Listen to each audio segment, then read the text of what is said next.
Tell your neighbor, happy new month. Amen. Matthew Ashimolowo says it is not yet over until it's what? Over. So don't think that God has forgotten us. Amen. What January to November cannot deliver, God will deliver it in December in Jesus' name. I say God will deliver it in December in the name of Jesus. Let us pray. Father, we thank you in the name of Jesus. Father, we bless you for another time in your glorious presence. Lord, I ask that you will minister to us. You open the eyes of our understanding, that we may know what is your purpose for us, O God, in the name of Jesus Christ. You said faith comes by hearing, and hearing of your word. Lord, as we hear your word today, let faith come afresh in our hearts, in the name of Jesus Christ. I yield myself to you, Holy Spirit. I ask that you will minister to these ones. I'm only a vessel in your hand. Let life come out today in the name of Jesus. You said it is the spirit that quickeneth, the flesh profited nothing. And your words, they are spirit and life. Father, we ask for the spirit of your word this morning, this evening, that it will comfort, it will do that which you have sent it to do in our lives, in the name of Jesus. Thank you, Father, Lord God, for in Jesus' mighty name we pray. Amen. How many of us are ready to sack our bosses by the end of the year? How many of us are ready?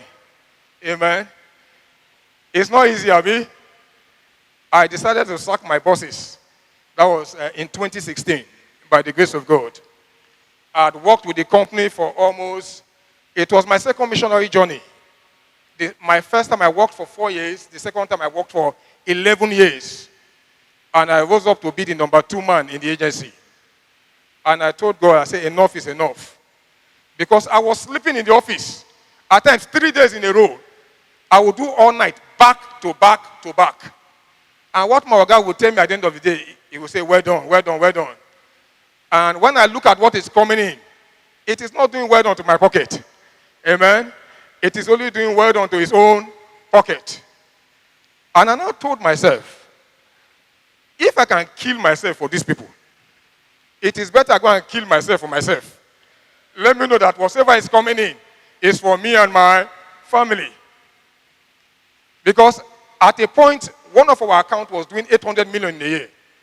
And when I looked at my salary, I shook my head. But in 2016, God laid it in my heart that enough is enough. Go and do your thing yourself. My first year, when I started business, if you put all the monies I've been working together, I have never seen that kind of money. Amen.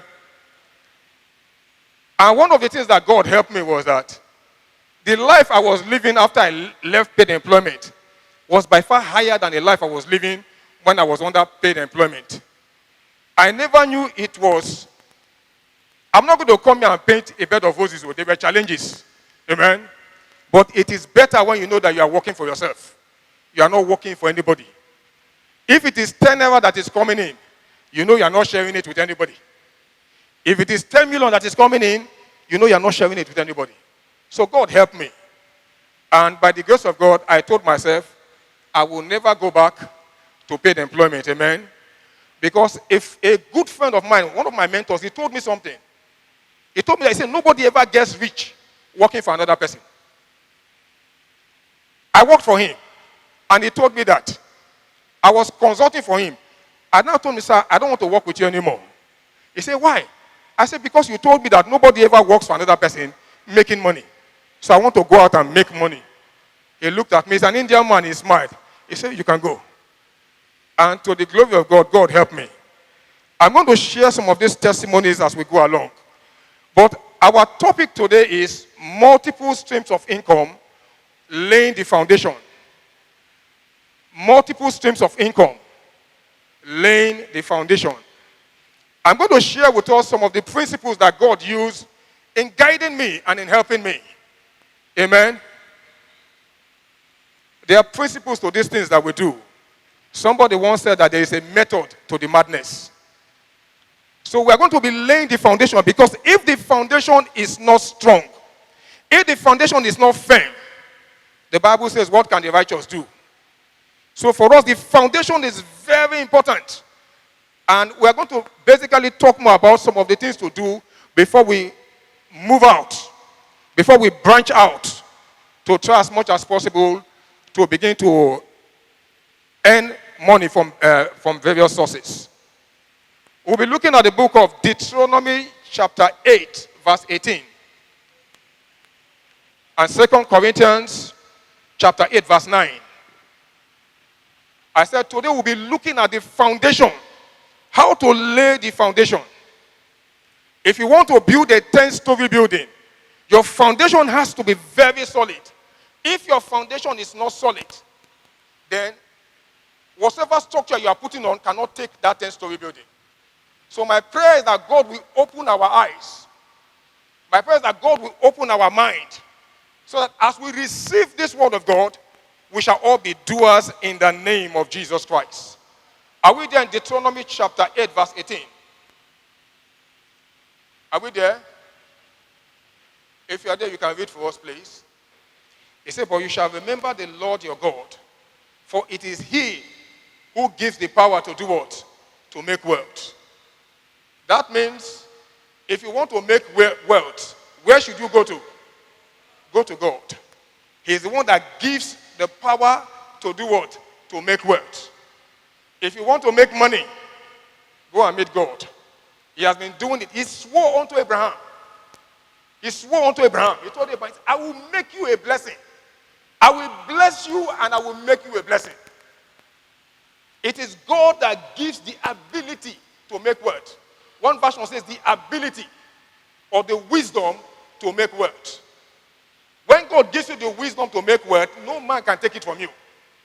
Let's look at 2 Corinthians chapter 8, verse 9. It says, for we know the grace of our Lord Jesus Christ, that though he was rich, yet for your sake he became poor, that we through his poverty might become what? Rich. There's a school of thought that says that this particular scripture is just for Jesus to reconcile us back to God, which is true. Which is true. When Adam sinned against God, the authority of man was taken from him. His dominion was taken from him. Even his wealth was taken from him. If you remember when the devil was tempting Jesus Christ, he said, if you bow down and worship me, all these things I will give to you, for they were given unto me. Who gave it to him? It was Adam. But thank God for what the Bible is saying here. He said, for we know the grace of our Lord Jesus Christ. Though he was rich, yet he became poor, that we through his poverty might become what? Rich. And when God was cursing Adam, he said, for your sake, this ground, thorns and thistles, it will do what? It will bring for you. And it is not surprising that when Jesus Christ came to this world, when he was about to be crucified, they plaited a crown of thorns for him. Symbolically, he was dealing with that curse he placed on man. He was not only dealing with sin, he was dealing with that curse that he placed on man. That this ground for your sake, this ground, you will suffer before you eat. And thank God the Bible says that Christ has redeemed us from what? From the curse of the law. So, Christ has redeemed you and I from the sweat. It doesn't mean that you will not work. Oh. You go to your house and say, but Afome said that Christ has redeemed me from the curse of the law. I'm not going to work. Hunger will kill you if you don't work. But we'll come to that in the name of Jesus. Things are very, very tough. And the federal government last week, was it 2 weeks ago, they declared officially that Nigeria was what? In a recession. And we all know what happens in a recession. In a recession, because there's no money to spend, because demand for goods and services is coming down, companies will begin to lay people off. They will begin to sack people. They will begin to cut down in order to break even. They will begin to cut down their cost of production. And that's why a lot of people are losing their jobs. But you will not be one of them in Jesus' name. But if you lose your job, it's a stepping stone to glory. A friend of mine lost his job when we were in the office. He was one of those that was shortlisted. They said, from today, pack your bag and go. Amen. I thought he would cry. The man was jubilating. I said, why are you jubilating? He said, God wants to move me to the next level. Amen. He said, God wants to move me to the next level. And he said, whether I like. Fortunately for him, that period, he now won American visa lottery. As we speak today, himself and his family, they are all in America. He works with Schlumberger. The day he received his salary, he said, my 1 month salary is bigger than my whole year salary in Nigeria. And me, I said, God, you know what, carry me to America, so maybe I go get that kind of blessing. Amen. He told me, he said, my 1 month salary, if you put my annual salary, is bigger than it. In fact, the MD that sacked him, she went to America. And because my friend is a pastor, so he was preaching. Immediately after the service, someone was calling his name. When he now looked, it was the MD. He said, what are you doing here? He said, Madam, to the glory of God, this is where God relocated me after you sacked me. I'm not holding anything against you, but thank you for sacking me. If you didn't sack me, I will not be here today. Amen. Sometimes when things happen to you, God is still in control. Are you hearing me? God is still in control. You may not see what God is doing now, but later you will begin to appreciate him, you will begin to thank him, you will begin to bless his name. So whatever you are going through now, whatever you are passing through now, it is a passing phase. It's a phase. Somebody said that you cannot have a testimony if you don't go through a test. Amen? You cannot have a testimony if you don't go through a test. So we are saying that we are living in very, very hard times. If you see fathers shouting now, don't blame them. Amen? Don't blame them. Mothers, wives, please, just tolerate us if you see us shouting now. A man only shouts when there is no money in his pocket. Now, allow the talk, sisters. He only shouts, but if he has money, even if you like insulting, he go to Odeshi. There's no problem. It's okay. It's okay. But when there is no money in his pocket, even when you greet him, good morning, he will look at you. Is it me you are greeting like that? As if you have not been greeting him like that all this while. Is it me you are greeting like that? Greet me very well. Why? Because he's agitated. There is no word. There is no money. And when they come and tell him, school fees don't land, how we go do it? That's when he will begin to form quarrel. He will begin to form that he's meditating. Look, you are disturbing me, I'm meditating. Leave me alone first. I will tackle it. It's because what? There is no money. If he has money, before you even say school, he will complete the word fees for you. I say, I have already paid. But God will help us because the times that we are in, if not for the grace of God, I told a friend of mine that it is faith that has been keeping us. When the Bible says the just shall live by faith, the Bible was talking about these times that we are living in. That we the just, it is by faith we have to live. The Lord will help us in Jesus' name. The Bible says Isaac sowed in the time of famine. And what happened? The Lord blessed him and he reaped 100-fold. We will reap 100-fold during this recession in the name of Jesus Christ. We are now the poverty capital of the world. India used to be. India had 73 million below the poverty line. But Nigeria will now have 87 million of us living below the poverty line. And let me tell you, it is not only those who are living in the mainland. I have friends who live in Lekki. It is tough for everybody. The reason why you may not see it, we used to say that cloth, they hide a lot of things. If Bodaike puts on an agbada now, everybody in his office will say, Bodaike, I beg, it don't done for you. I beg, show me the way. Because in Nigeria, we believe that when you dress well, you have what? Money. It is even worse when you have big tummy, like me. They will think you have money. Amen? It is even worse. Like I said, we are going to be looking at the foundation. We are going to be looking at the foundation. What we need to do. What we need to do. In my introduction, I said the need for multiple sources of income cannot be overemphasized. Because when you have multiple sources of income, if they sack you today, you will not even be moved. If they ask you, oh yeah, go, you will not be moved. But if you don't have multiple sources of income, if they sack you today, in fact, you may not even know the road to your house. It takes a lot of people by surprise. When I left paid employment, I had some PPs I was doing.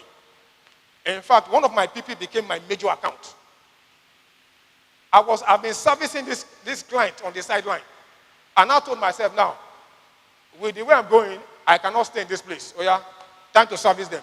And I went and I resigned. In fact, in my company then, they were retrenching people. They were retrenching people in my company. And in my department, I was one that donated names in my department. And after everything, and I told my MD, please, add my name there. I want to go through. She said, I said, yes, I want to go. Add my name. Add my name. Because I know when I go, they will pay me some good money. And at least I got 2 cars from them when I left them. Amen. And I told them, because I knew that that company was going to be in trouble, because we told them that this is where the business has moved. I did a presentation to the board. And I told them, this is where we need to go. They said, no, we are not going there. So when I knew that, I told them that in the next 1 year, I told the board, I said, in the next 1 year, I hope people will not downsize yourself. I left them in 2016. By 2017, the whole cookies came crumbling down. My MD said, why are you going now? We need you most. I said, you need me most. My family needs me more now. So I left them. After 1 year, the company came down. But before I left, there are some principles which I'm going to share with us. And by the grace of God, if we apply these principles, you can go into any business. You can go into any business. There are so many opportunities out there. In fact, one of my motto is, I don't wait for opportunity to knock. Me, I go and do the knocking. Amen. If you wait for opportunity to knock, what if opportunity does not knock? What happens to you? You'll be waiting there. It's a white man that said opportunity knock but once. I totally disagree with that. I say if opportunity does not knock, you go and do the knocking. All my life, when I was in paid employment, they never advertised for any job I took, except one, when I worked with Chivita. All the jobs, I went there myself. I prepared my CV, I wrote my application letter, and I wrote the department I wanted to work in, and I got the name of the MD, and I DHL my CV to the MD. And I DHL another one to the HR, and I DHL the third one to the head of department. I say if all 3 of them, at least one person must call me. And by the grace of God, they always call me. In fact, when I worked with one agency called STB McCann, immediately I entered there, you know what the MD told me? He said, young man, I like your style. When do you want to resume? When do you want to resume? Imagine if I was waiting and I've been fasting. God, give me the opportunity. The same way like that. I learned that he was developing a product. So one of my Indian friends told me. So I quickly developed my own product. And I sent it to him. He called me. I went to his office at Falomo then. He said, oh, yeah, sit down, sit down. I've seen what you sent me. Unfortunately, we have gone far. But however, this is my card. If you need anything, let me know. The Bible says it's a man's gift that will do what? That will make room for him. It's a man's gift that will make room for you. It says, sit down a man who is diligent in his business. He shall not stand before what? Ordinary men. He shall stand before who? Before kings. When we were shooting some commercials, because I worked in the advertising agency, and as the creative director, the box comes on my table. The white lady from South Africa came to me. He said, Mr. Fume, we are going to keep some things for the boys. I said, come out plainly and tell me. He said, you know, whenever we do this kind of job, normally the guys will give you your share. You know what I told her? I said, if you don't want to lose this project, as we are talking, if you don't want to lose this project, begin to leave my side. Just do the job. I don't want your money. I don't need your money. As I was talking, one of my colleagues went behind to collect 2.5 million. The day I got to know, that was the day I sacked him. I only consulted myself and I said, oh yeah, that's the door. Begin to go. I even got a death threat when I was working. They told me that you don't want us to chop. They wrote me a letter. You don't want us to eat, Abi. You are not eating, you don't want us to eat. We are going to kill you. It's your children we pity. I looked at it. I threw the message. My chairman came to me. I said, no, nothing is going to happen.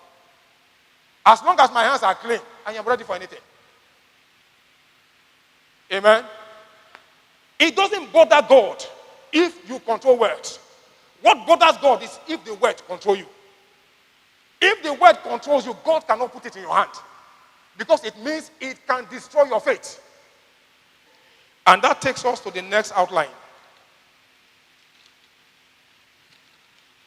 We need to understand the purpose of wealth. We need to understand the purpose of wealth. The number one purpose of wealth is to sustain you and your family. Amen? Amen? I say it's to do what? To sustain you and what? And your family. God does not want you and I to beg. In Timothy chapter 5 verse 8, it says, but if any provide not for his own household, he said, that person has done what? He has denied the faith. So the essence of wealth is for you to do what? Provide for your house. Make sure that there is food on the table. Amen? Children, they don't understand whether there is no food. If you have toddlers especially, when it is time to eat and there is no food, what will they do? They will cry. Even if you like speak in tongues from now till tomorrow, the children will do what? They will cry. That tongues you are speaking, they will tell you that, Daddy, I am hungry. I need food. Tongues does not feel empty tummy. So the number one purpose of work is for you to be able to take care of your family. I used to tell people that car is a necessity. If you think car is a luxury, you are not ready to receive a car. Car is what? Is a necessity. A good house is a necessity. Hello? I said a good house is a necessity. A good house is a necessity. It is not a want. When I was putting my child in their school, my wife told me that this school is expensive. To be sincere, if I was working, if I was underpaid employment, I cannot afford that school. And that's the truth. I only asked her one question. I asked her that the people who are going there, who are paying that school fees, is it two heads they have, or they have one head? She said it's one head. I said if they can do it, by the grace of God, which we can also do what? We can also do it. I know how to cut my coat according to my material. Amen? Not everybody can have the same faith to do that. And I told her, today my daughter is in JSS 3. And God is still helping us. Amen? God will continue to help us in Jesus' name. So the number one purpose of wealth, is for me to take care of my house. For me to make sure that my children are clothed. For me to make sure that there is a roof on top of my family's head. And if there is extra, for me to make sure that they can enjoy the best things of life. That is the number one purpose of wealth. The second purpose of wealth is to help people in need. Amen? God told Abraham, he said, Abraham, I will bless you and you will be a blessing. To be a blessing means that you are so blessed that you will bless others. He said, I will bless you and you will be a blessing. So when God has placed money in your hand, don't be selfish. Open your eyes and see. Look at that brother who does not have shoes. Look at that brother who comes to Sunday school every day with the color of his shirt torn. He comes to church every day with one shirt, one uniform. My wife asked me that, why do you normally buy clothes? And I told her the reason why. I said, this clothes, I will continue to buy them, not you go feed you. I need a drink, I need a smoke. I need to pursue women. My only vanity in that clothes, I go buy them. She said, why? I said, when I was in university, we were 5 of us in university. 5, and my father was a civil servant, where they grade and they will level you. Amen? He was a civil servant. And we were all 5 in the university. To go to school, we have to pick straws. Who will go last? I always say, I will tell my father, please, let me go last. Let the other ones go. Because all his money was to pay school fees. So he didn't even bother about clothes or shirts. So I used to have just 2 shirts and 2 trousers. The whole school know me. When I'm coming, that is Brother Fume coming. If it is not this shirt, it is this other one. And that was what I was wearing every day. And I made a vow to God. If you put money in my hand, never again. Amen? Never again. You don't need to see my face then to know that it's me. Everybody, that's the fellowship is coming. We know it's that green shirt he wears every time. And that white shirt. You will change the 2 of them. And I told God, never again. Praise the Lord. Praise the Lord. So the reason why God will place money in your hand, the church has forgotten this role. Every man is after who? Himself. It is I, me, and myself. I call it the trinity of selfishness. I, me, and myself. God appeared to Isaac and told, don't go to Egypt. Isaac wanted to go to Egypt. But God appeared to him. There are some things, if we are taking time to ask God, should I do this or not? God would have told us, don't do it. I remember in 2005, I've not told this, my friends, they know this story. I've never said it publicly. I got a job outside of this country in 2005. And they were going to pay me in dollars. I was given a house, a car, and a driver. And you know what I did? I was working with Chivita then. So I quickly went to resign because as far as I was concerned, this one a testimony. Amen? If you get a job to America today, will you go and ask God, should I go or not? You're going to be testifying now. Now, like, if they call you now and they say, you've gotten a job with Schlumberger America, and you heard the voice, don't go, you say, get thee behind me, Satan. In this hard time, get thee behind me, Satan. Meanwhile, you know it is God, though. I resigned my job. I didn't tell anybody. I told my parents, I didn't even bother to tell God because as far as I was concerned, this one a testimony. I came to the church. We're having council meeting. Pastor may not remember. He told me something. He said, Brother Fumi, I've been looking for you. That thing you say you want to do, God said I should tell you, don't do it. That's what he told me. It was as if my whole world came upside down. I don't tell everybody bye-bye for office. I have resigned my job. I have resigned my job. God, what do I do? You are looking at me. If you are one, what will you do? Eh? Is it easy? You are looking at me. I now went back to God. I said, God, why are you saying I should not go now? The Lord told me, he said, if you go to that country, you will come back like Naomi. That's what God told me. Immediately I heard the word Naomi. How many of us know what happened to Naomi? She left with her husband and her 2 sons. And she came with a daughter-in-law. Amen. The husband and the 2 sons, they died there. That is why there is a place for direction. There is a place for direction. Don't rush to do anything. Before you go into any venture, find out what the will of God is. This is why I love David so much. David is one of the most spiritually foolish men that I know. At times, David can behave in a foolish manner that you think that this man does not have sense. David came home one day, and when he got home, they have kidnapped his whole family. They have taken everybody captive. Boy, girl, child, woman, everybody. And you know what David did? David went to inquire from the Lord whether I should go after my family. How many of us will wait to ask God? You know where they have taken your family to. Will you go and ask God? No, will you go and ask God? You will just jump. You will look for the nearest police station. Then they make who they go. But David went to inquire from the Lord. And God told him, he said, pursue, overtake, for you shall surely do what? Recover. We need to hear from God. There is a place of direction. If you don't allow God to lead you, you will run into problems. You know why I always allow God to lead me? The Bible says that 1,000 years is like a day in the sight of the Lord. And no man lives up to 100 years these days. That means God has seen that future more than 10 times. 1,000 years is like a day. That means he has seen what will happen. He has seen the end from the beginning from the end, the middle from the beginning, and the middle from the end. He has seen everything. And imagine you go and meet him and ask him, Lord, what should I do? Because he has said he will direct you. But the problem with us today is that we don't bother to ask God. We just jump into any venture. Share my man Kechi de Dwan. Miss up, I go chook head.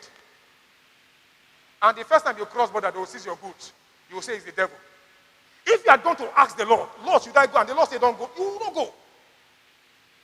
There is a place for direction for the Christian. The Bible says that the steps of the righteous, they are what?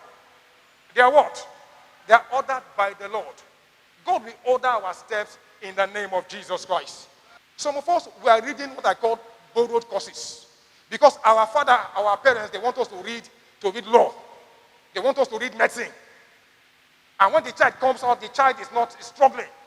And we begin to say that they are following the child from the village. They are not following the child from the village. Because nobody ever bothered to ask the child, what do you want to do? Nobody ever bothered. Thank God for some of us who gave our life to Christ when we were young. And I asked the Lord, what do you want me to study? The Lord told me, say, go and do finance. You are very good at it. When I told my father I want to do finance, the man said, Find what? Find what? Something must be wrong with you.